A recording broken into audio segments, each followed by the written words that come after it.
Quickly get some answers to some of the questions that Faisal asked. Kenyans are asking, what's in it for us in this budget? They're asking, how are you going to fund this budget? Do we need a humongous 3.3 trillion budget? Those are some of the questions in your mind this afternoon and on social media as well. And hopefully the lady and gentleman in studio can help us get some answers. Let me introduce them to you right now. Wanjiro Gikonyo, Executive Director of the Institute for Social Accountability. Welcome to Citizen TV. Asante. Thanks for being here with us. Next to her is Dr. John Kitui, is the Country Director, Oxfam. Welcome. Good to see you. Thank you for having me. Thank you. And on my left, we have George Mokua. He's the Chair of ISPAC. Welcome to Citizen TV. Thank you for joining us today. And last but not least, Raphael Agung, NCBA Chief Economist. Welcome as well. And thank you, Ahika. And thank you for joining us. You've heard the questions. Obviously, I want to begin by getting your expectations, but we can even narrow it down to some of the questions that Kenyans have today about what's in it for me. Let's talk a bit about debt. And Wanjiro, I'll actually start with you because you've been talking about debt quite a bit this week. You're actually part of a campaign, the Okoa Uchumi campaign. Before we get to that, though, any expectations on your part this afternoon? Well, the expectation really is that it's more of the same. What we've seen with this administration is that budget after budget has really stuck to the same, which is the core is the infrastructure spending. Of course, the Big Four agenda is also there.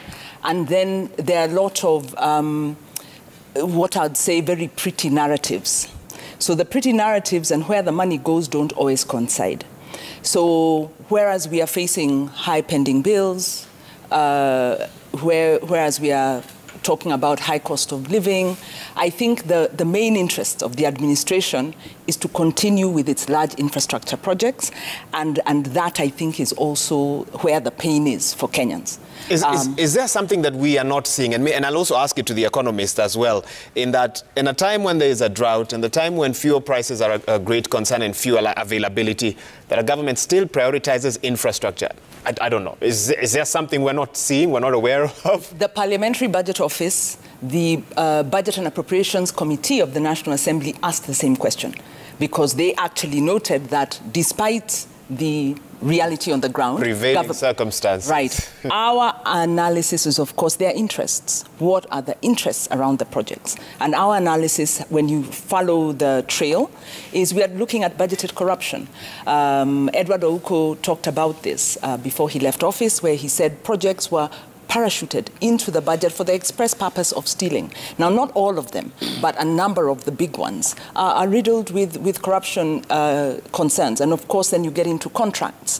And so not only are there interests, there are then contracts and external obligations, and you borrow against those. So we are stuck in a cycle. And I'll just add to say that during the COVID year, when businesses had shut down, when households were lacking food, instead of scaling back on infrastructure, the government reprioritized and re-energized and said they are going to increase their spending on what they called high-impact projects. Mm-hmm. Now, they are not high-impact, because in Kenya, high-impact is where people are employed. You look at agriculture. That's actually the sector that was most stable during 2020 when all the other sectors crashed. Mm-hmm. But instead of increasing spending where majority are and where the need is, government continues with high infrastructure. We're going to dig into that a bit deeper. You've spoken about government's priorities, but let's talk about the people's priorities. And Dr. Kitui, I want you to talk a bit about that, because, and I haven't done a poll, but there are polls that have been done where many Kenyans are concerned about the economy, the cost of living, and taxes. And some of them are saying those famous words, of course, made famous in another incident, that we can't breathe. Talk to me about that as you table your expectations in this year's budget. Thank you very much, Wahiga, for having me. In a democratic country, you'd expect this would be a very exciting day, because you're looking forward to a budget that works for the people. That we, the Kenyans, have elected leaders that then have developed a budget that works for us. And I think that's what the Kenyans are expecting, that a budget that speaks to our economic aspirations, because we are all economic beings, that speaks to our social interests, because we are social beings, that speaks to our challenges that we are facing on the day. And as you're saying, we see the ongoing drought in the ASAL areas in the northern parts of Kenya is a big issue. The food insecurity in the country, estimates say that about 75% of Kenyans are food insecure. They're not able to have a proper meal in any given day. Mm-hmm. We're looking at the fuel crisis as well that precipitated allocated the supplementary budget of about 139 billion Kenya shillings. So there are so many challenges, and you'd expect that this is a day that the government shows up and speaks for the people. The government of the people, by the people, for the people. This will be the day. This will be the day that they shine. But I think my expectations is that this budget, I think as Wanjiru has said, is going to be business as usual. And when you look at the budget policy statement, it's going to be a budget for the elites. It's going to be a budget that benefits a few elites, not all. It's going to benefit a few elites at the expense of all Kenyans. When you look at the places where the budgets have been allocated, they've been allocated in places that are very opaque, lack of transparency completely, whether you're talking about defense, whether you're talking about infrastructure. Those are places where you can't get contracts. You can't get debt repayment as well. We're paying for debts that we don't even know where the Eurobonds 1 to 5 have gone to. We have no idea about the SGRs and everything else, the contracts. Rumor has it some of them are in Mandarin. We have no idea of these contracts, but yet we're going to be paying the debt. And when you look at the bulk of the budget, is going towards those areas that are opaque. The areas that you think the government would prioritize, like agriculture, and I think a lot has been said about that already. Why would you cut allocations to agriculture in a year that we have a severe drought, we have food insecurity, and the cost of food is just going up by the day? Why would you cut a budget there? Why would you allocate money, more money, to defense? I think it's about 40 billion additional Kenya shillings dollars. Why would you allocate to defense? And someone has joked, are we fighting Russia? Are we the ones fighting Russia? And that's why we're increasing our budgetary allocation to defense. Why would you allocate funds to some of these areas? I don't say security is not priority. Security and defense are very priority, but in a country like Kenya, the priorities on the table are very, very clear. And it's a shame that the government of the day is not necessarily working for the people. And I think our position is it's really working for the elites. And there's need for us to really have a very good conversations about that. Maybe my last point before I hand over to you. Okay. Is the guest was speaking about there'll be a supplementary budget. That's Honorable Mark Nyamita. Exactly. Yes. There'll be a supplementary budget, and his challenge was we should be electing a government that works for the development partners. I think for me, Kenyans should be really looking at who is going to work for us, Kenyans. That should be the basis of us going towards the election, and that should be probably the best opportunity that comes up after the budget for us to really make the budget work for Kenyans as opposed to elites. Some very powerful opening statements there from Wanjiru Gikonyo and Dr. John Kitui, really setting the stage for the concerns of Kenyans. Let's now get a sense of where the numbers are on this end. The accountants and economists will give us some insight into that. And I think Dr. FCPM Okua, I've added you another title. Pardon me for that. Maybe I'm seeing something. The chair of ISPAC is here with us. The budget-making process changed with the 2010 Constitution. So expectations is less of what is the priority of government and more of how will government finance this.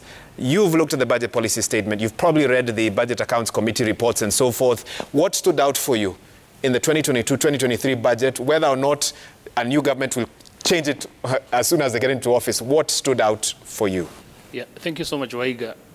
Thank you so much for having me. Unfortunately, nothing has stood out for me. For the simple reason, and I don't want to repeat what my colleagues have said, what we could have expected is much more funds to be allocated towards the informal sector. And we are aware that 72% of the working Kenyans are employed in the informal sector. Now, when you look at this budget and you look at the allocations towards this sector, I really, personally, I get dismayed on what are the priorities of this government. Let me give you an example. When I grew up, we used to have Kenya industrial estates. I don't know what has happened. Just one example. When I grew up, we used to have agricultural extension officers. We used to visit every morning, and they show the farmers, these are the best seedlings, and so on and so forth. We used to have farmers training centers, but all these things are not there in this budget. Now, I tend to agree with my colleagues that this is an elite budget, and also more is emphasis on infrastructure. But there's nothing wrong with infrastructure. But I believe infrastructure, I mean, investments, and they follow infrastructure. There's nothing wrong. But the problem that we have as a country, how did we procure most of these investments? That's the problem. The governance structures around this procurement is very opaque, and it's not clear. There is budgeted corruption in most of these procurements. And when there is budgeted corruption, and this is the problem that we're having, and that's why we are struggling with the tax to GDP ratio, which is not showing any response, despite us investing a lot in infrastructure projects. For the simple reason, and people have said that perhaps 30% or 20% of most of these investments, especially by government, 30% is budgeted corruption. What it means is that people are getting money, but for not rendering any services or delivering any goods. By extension, it means there is no commensurate tax which is being collected.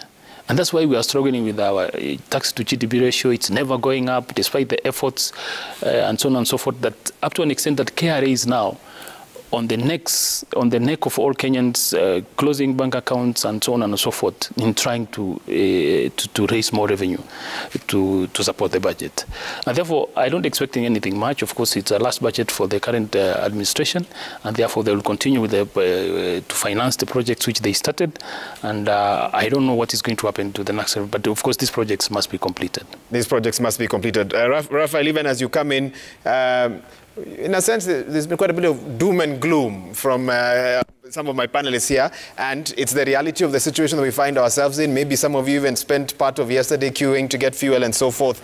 What sort of financial magic does CS Uhuru Yatani require to balance everything that is happening at this time? As you look at those numbers, if you've analyzed the budget policy statement and everything else around that, and some of the things that Bwana Mokwa was referring to is actually part of recommendations in the Parliament Budget Officer's report, but somehow implementation seems to be an issue. Do you see any financial wizardry that could get Kenya into a better place when you look at the numbers? Thanks, Waiga, for having me. And I think it is probably true that there's a lot of doom and gloom, understandably, because of the cost of living. And some of the comments you've had across this afternoon is obviously quite pointed to the fact that there are some allocative decisions we have taken as a country that probably could have been different. And that's fair. I think in contrast to what my panelists have said, I think it's a celebration of the 2010 Constitution. So it's important to bear that in mind. I think you alluded to that because the low expectation that's been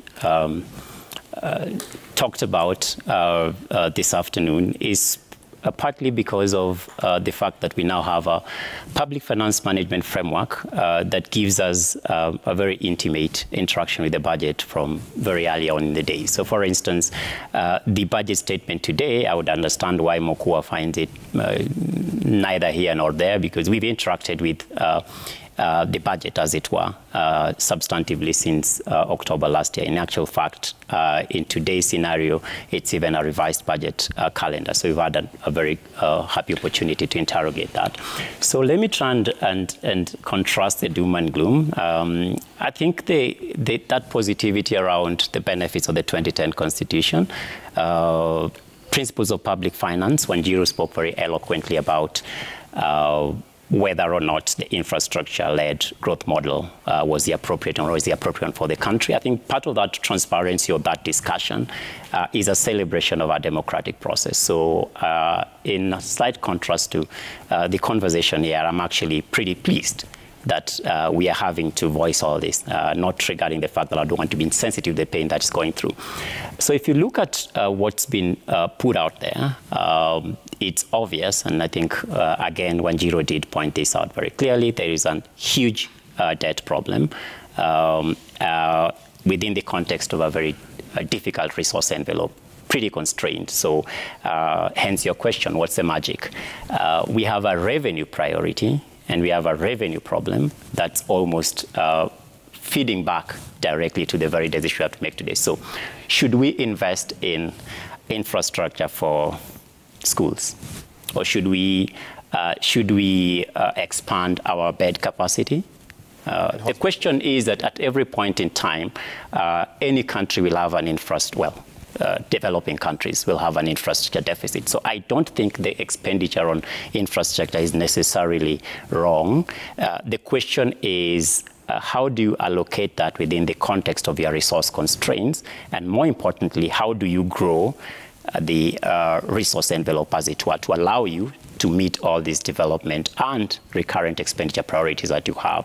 So if you ask me, the magic that I expect the CS to have is to, at least in his tax and spend, because that's the only thing that's we're waiting for, in addition to the BPS, which we've reacted to for months now. Mm-hmm. What I expect from him is to then give me a little bit of narrative on how he's going to address the revenue question without being exceedingly insensitive to what you already know as a very sensitive public to the high cost of living. That's one. And that revenue problem, by the way, and what I haven't seen, at least in the reading so far, I'd be very curious to see how he goes about this, is the response to the structural revenue question. So yes, agriculture or core or infrastructure, whichever allocations you make. And by the way, if you look at the BPS, you'll get the expenditure ceilings out, and you can quibble with that. If I'm coming from agriculture in the sectoral working groups, I'd argue something different, or whatever model you prefer for our growth. Again, the beauty of our budget making process, because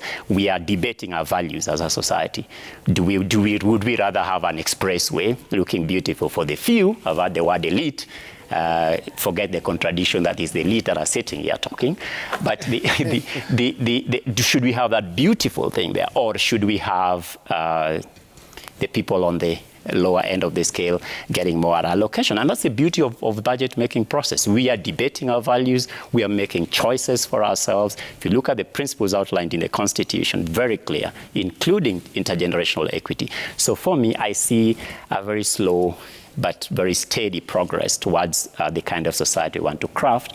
And I keep celebrating even the critique fairly that's going to the Uhuru administration or Yatani himself directly. And I think that's part of what we are meant to do, as I said. Yeah. As I take a break, you've said a few things that have made me think, should we have prioritized an expressway or a public train system for this county, and those are some of the thoughts maybe my guests will weigh in on even as we continue. Let's take our first break. When we come back, we'll show some of the specifics from the Budget Policy Statement 2022, just that you can see specifics of allocation, which then lends a question, how will the money be raised to fund that? And that's a question many are asking. And then a new government comes in after August and maybe looks at the numbers differently. There's a lot to think through, and we have the right minds in studio to do that. Let's take a break. We come back and we carry on. And of course, at 3 p.m., we'll be live from Parliament as that budget is tabled by Uhuru Yatani. You're watching Citizen TV's live coverage of the 2022-2023 budget. Stay with us. We'll be right back.